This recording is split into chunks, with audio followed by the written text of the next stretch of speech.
Plaintiff Debbie Impaduglia grew up in the same building as the defendant, but she never knew her own father.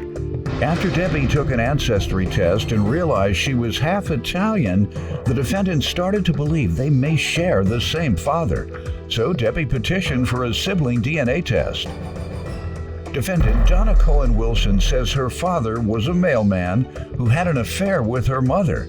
And as soon as she learned Debbie was half Italian, she put two and two together and realized that he just may be Debbie's father too. She's eager to learn the results of the DNA test today. We're here today for a DNA test. Yes. To determine if the mailman is your dad. Why you laugh? Now, why you laugh? Judge, I love you. Isn't that's what it says here? Huh? Yeah, it's just funny the way You don't only deliver the mail. Oh, he delivered more than mail. That's what she said. Delivered more than mail? Yeah. Well, we'll see. For sure. We sure would. Let me get some background from you. Yes, Okay, ma'am. my name is Debbie Impaduglia. I grew up in Coney Island. Me and Donna have been friends since I was 4 years old. She was 2 years old. I'm 63. We lived in the same building from little girls. And I never knew who my dad was, but Donna knew who her dad was. So I decided to take an online DNA test. And it came back that I'm half Italian. So I told Donna, and Donna said, my dad's Italian, and he was a mailman. I go, wow, one of my mother's close friends told me that my dad was a mailman too. So Donna showed me a picture because her dad was in her life, and she thought that he looked like me. I don't know if he looks like me, but I showed it to a few family members, and they said he does. So we decided to call the famous Judge Mathis to kind of help us out with the DNA. All right. Let me hear from you, ma'am. Miss Donna, tell me about this. My dad was in my life, but he wasn't in my life because I knew he had another family. And he would come and, do the right thing, give my mother money. But when Debbie told me about her revelation that she had taken that DNA test, I couldn't believe that she was Italian. And then I started thinking, we lived in the same building. She's 2 years older than me. So, I said, wait a minute. On Easter, I showed her a picture and I said, well, you know what? You kind of look like him. I always said they had the same kind of nose. So I thought they were, I didn't know. So I said, maybe he is. It's a possibility. What did your mom tell you? Well, I asked my mother through my whole life. I asked her, because we weren't allowed to ask those type of questions. So, but I did ask my mother one day, I said, who's my father? She would say, God is your father. And she never told me who my dad was. And now that I got older, I'm really curious to see, what kind of father did I have and who was he? Plaintiff Debbie Impaduglia says she's been friends with the defendant since childhood, but she now believes they may be siblings. So she petitioned the court for a DNA test. How did you feel about your mother not telling you that? Well, I think I asked twice during my lifetime and I got the same answer. So I just kind of left it alone, just oh, well, I guess I'll never know who this man is. You gonna drop it in my lap? Yes, Judge, because you the man. She loves you. She loves you. God bless your mother. God rest her soul.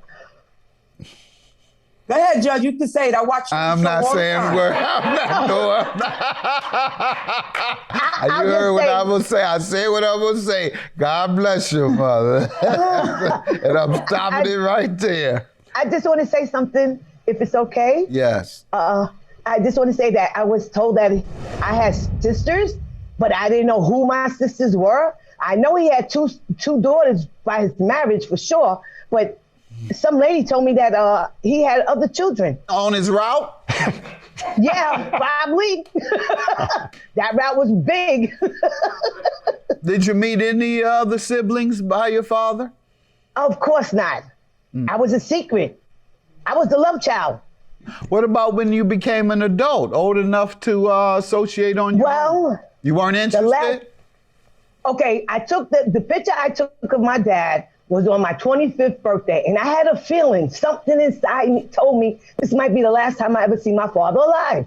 So I took that picture of him, and that's the last memory I have of him. I didn't ask him when I got older. That was like taboo to ask those kind of questions, you know? Yeah, well, I've heard the older generations not sharing the humiliation that was felt as a result of the effects of slavery and oppression. Mm-hmm. The older generation don't like to discuss that. Yeah. Particularly slavery. They almost cringe and don't want to tell you the stories. You know, That's true. My great-grandmother was enslaved as of 1859. Wow. My mother came over from Africa. My great-great-grandmother. She had a child in slavery in 1859, my great-grandmother. So I don't know much, even though I could know a lot because it's so close. All that had to occur is that my great-grandmother tell her daughter, which was my mother's grandmother. Yeah. Many other things. My grandfather married his wife's sister when the wife passed.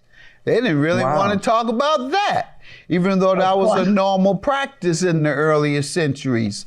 Yeah. You pass, your sister will step in, marry your widowed husband, and help take care of the children. That's exactly what happened with my mom and grandfather. My mother was the child of the second wife, who was sister to the first wife.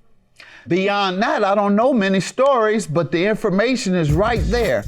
Plaintiff Debbie Impaduglia says she's been friends with the defendant since childhood, but she now believes they may be siblings. So she petitioned the court for a DNA test. The point I'm making, I can't get the stories that are right there.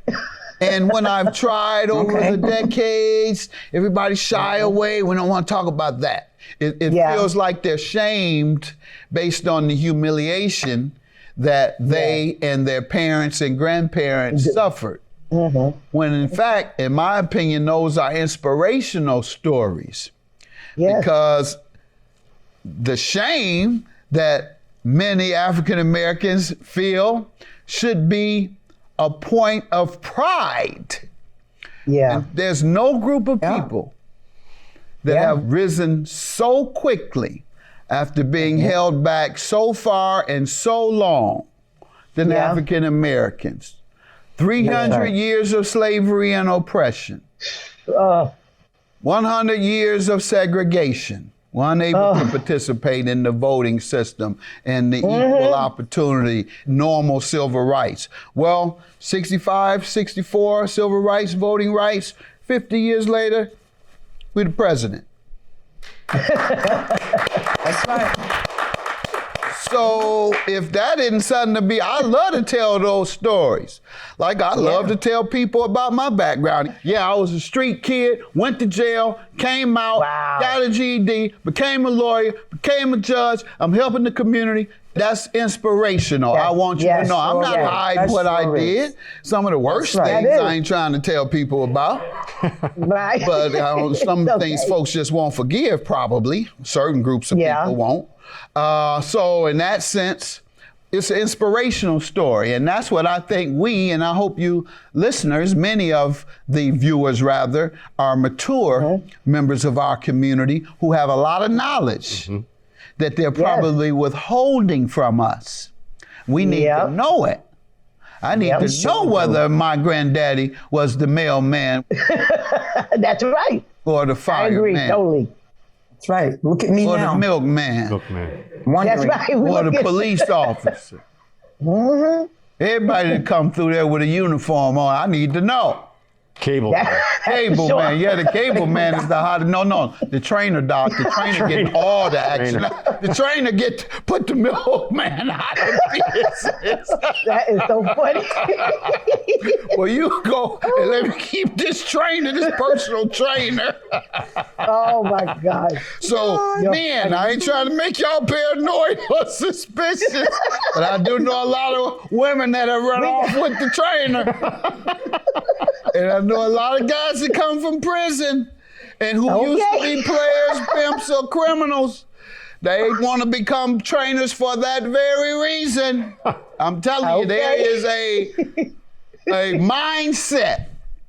Yeah. I want to become a personal trainer so I can get me a rich woman or a woman with some money, swear to you. Mm-hmm. That's a mindset. Of course, they do that today. Yes, that's what I'm saying. That's a hustle. That right now, that's part of some wannabe or would-be hustlers' mindset. They're going to hustle. They're going to become a trainer so they can hustle up on some women with money. Yep. The trainer is king. And how long have you all been under the impression that perhaps you all were sisters? How long has that been?